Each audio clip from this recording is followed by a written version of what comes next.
Hello,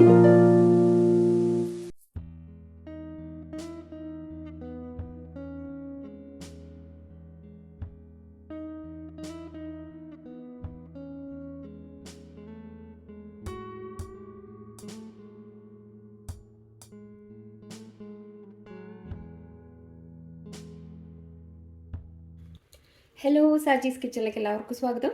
അപ്പോൾ ചക്കയുടെ കാലം ഇങ്ങനെ കഴിയാറായിട്ടുണ്ട്. അപ്പം അതിന് മുമ്പ് നമുക്ക് വേഗം ഒരു പുളിശ്ശേരി തയ്യാറാക്കാം. മാമ്പഴ പുളിശ്ശേരി പോലെ തന്നെ ചക്ക പുളിശ്ശേരി നല്ല ടേസ്റ്റ് തന്നെയാണ്. അപ്പം അതിനായിട്ട് ഞാൻ കുറച്ച് ചക്ക, കുറച്ചുള്ളൂ, ഒരു 10-12 ചുളയുണ്ടാവും. ചെറിയ ചുളയാണ് കേട്ടോ. അത് കുരുക്കെ കളഞ്ഞ് ഇട്ടിട്ടുണ്ട്. ഇനി ഇതിലേക്ക് ഒരു 1/4 ടീസ്പൂണ് കുറച്ച് കൂടുതൽ മഞ്ഞൾപ്പൊടി, 1/2 ടീസ്പൂൺ മുളക് പൊടി, ഒരു 1/4 ടീസ്പൂണും കുറച്ച് കൂടുതൽ ഉപ്പ്. ഇതിലേക്കൊരു 1/4 കപ്പ് വെള്ളം കൂടെ ഒഴിക്കാം.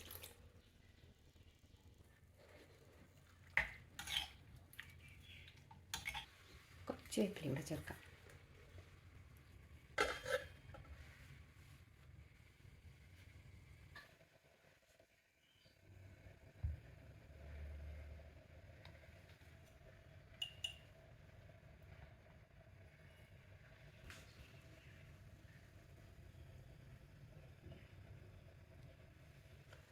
ഇപ്പോൾ 1/2 കപ്പ് തേങ്ങ ചിരവിയതിലേക്ക് 1/4 ടീസ്പൂൺ ജീരകം, ഒരു പച്ചമുളക്, ഒരെണ്ണം വേണമെങ്കിൽ ഇടാം. ഇത് നല്ല എരിവുള്ളതാണ്, അതുകൊണ്ട് ഞാനൊരു 3/4 ഭാഗം പച്ചമുളക് എടുത്തിട്ടുണ്ട് ഒരെണ്ണത്തിൻ്റെ. പിന്നെ ഓൾറെഡി നമ്മൾ മുളക് പൊടി ചേർത്തിട്ടുണ്ട്.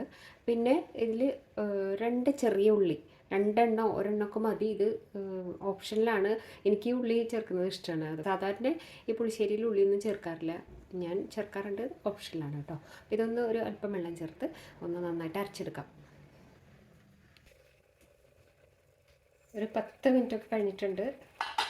ചക്ക വേവാൻ അധികം സമയം വേണ്ടല്ലോ. ചക്കയും മാങ്ങയൊക്കെ പെട്ടെന്ന് വേവാണ്, വെന്തിട്ടുണ്ട്. ഇതിലേക്ക് നമ്മൾ ഈ അരച്ച അരപ്പ് ചേർത്ത് കൊടുക്കാം.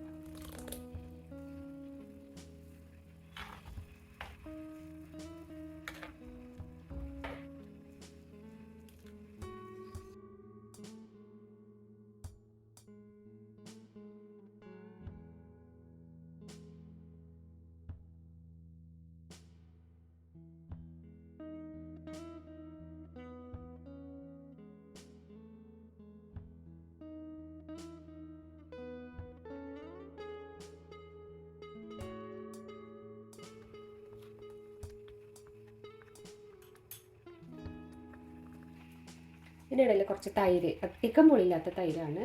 ഒരു 1.5 ടേബിൾ സ്പൂൺ തൈര് എടുക്കുന്നുണ്ട്. 1.5 to 2 വരെ എടുക്കാം. ഇത് നന്നായിട്ട് ഉടച്ചു വയ്ക്കണം.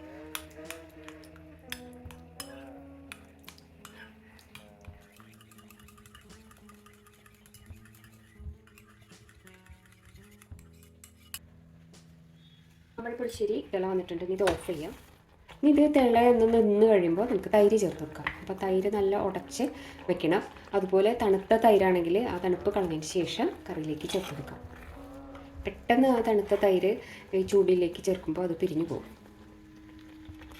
പണ്ടൊക്കെ ഇവിടെയുള്ള തൈര് ചേർത്ത് ഫ്ലെയിം ഓഫ് ചെയ്യാതെ തന്നെ ഒന്ന് ചൂടാക്കിയതിന് ശേഷമാണ് ഓഫ് ചെയ്യാറ്.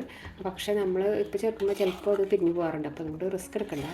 ഞാനിങ്ങനെയാണ് ഇപ്പോൾ ചെയ്യാറ്. തിളക്ക് നിന്ന് 2 മിനിറ്റിന് ശേഷം തൈര് ചേർത്ത് കൊടുക്കും. ഇനി നമുക്ക് തൈര് ചേർത്ത് കൊടുക്കാം.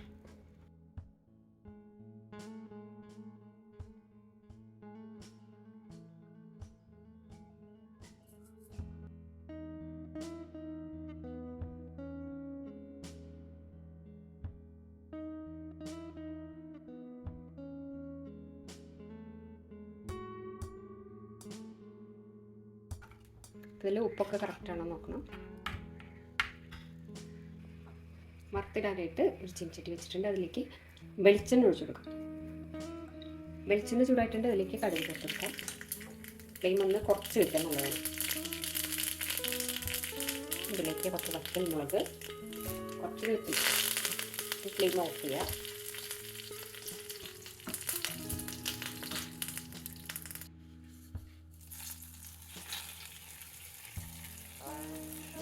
അപ്പോൾ ചക്കപ്പുളിശ്ശേരി റെഡി ആയിട്ടുണ്ട്. നല്ല സൂപ്പർ ടേസ്റ്റാണ് കേട്ടോ. ശരിക്കും മാമ്പഴ പുളിശ്ശേരിയുടെ അതേ ടേസ്റ്റ് തന്നെയാണ്. അപ്പോൾ ചക്ക ഇപ്പോൾ ഇഷ്ടംപോലെ കിട്ടുന്നുണ്ട്. ഏകദേശം കഴിയാറായി തുടങ്ങിയിട്ടുണ്ട്. കഴിയുന്നതിന് മുമ്പ് വേഗം ഒന്ന് റെഡിയാക്കി നോക്കിക്കോളൂ. എല്ലാവർക്കും ഒരുപോലെ ഇഷ്ടമാവും. ഇഷ്ടപ്പെട്ടാൽ ലൈക്ക് ചെയ്യാൻ മറക്കല്ലേ കേട്ടോ. Thank you.